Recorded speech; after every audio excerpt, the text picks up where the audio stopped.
Үш. Әже, осы сіз өзіңіз туралы мәлімет бере кетсеңіз, толық аты жөніңіз, қай жылы дүниеге келдіңіз, қай жерде дүниеге келдіңіз? Мен Мәриям Жұмагүлова Зибамын. Еділбай қызымын. 1935 жылы Құрманғазы ауылы Соғой деген жерде дүниеге келдім. Сол 42 жылы соғыс басталып, әкеміз соғысқа кетті. Содан шешемізбен екеуміз қалдық. Менен үлкенде, менен кішіде ағайыным болған жоқ. Нені, несіңні, не тұмым. Сан менімен жүріп, мені алып жүріп қайда жүрседі, шешеміз жұмыс істеді. Соғыс жылдары сіз тылда қандай еңбектер жасадыңыз? Жеңгелерменен шөлмекпен ұсалдық. Сөйтіп, ұсалып шыққанға.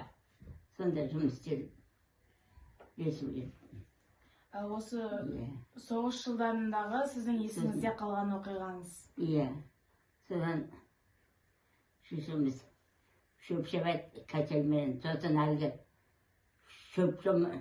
шоқайта көмірей салғанда қасында лесіп жүріп, айдың жарығында соны шешемізге лесіп көмірей тұрғыздық.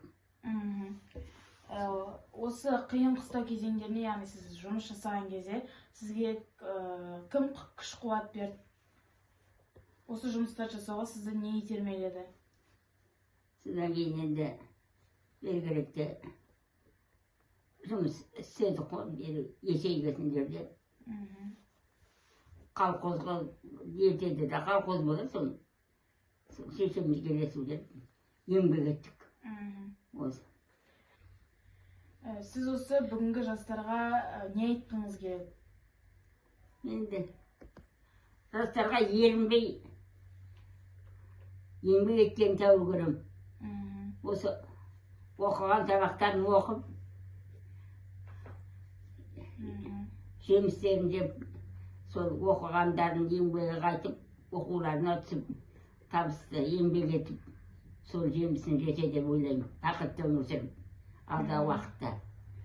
Жастар ерінбек етін, жалқау болмағанды жақсы көрем.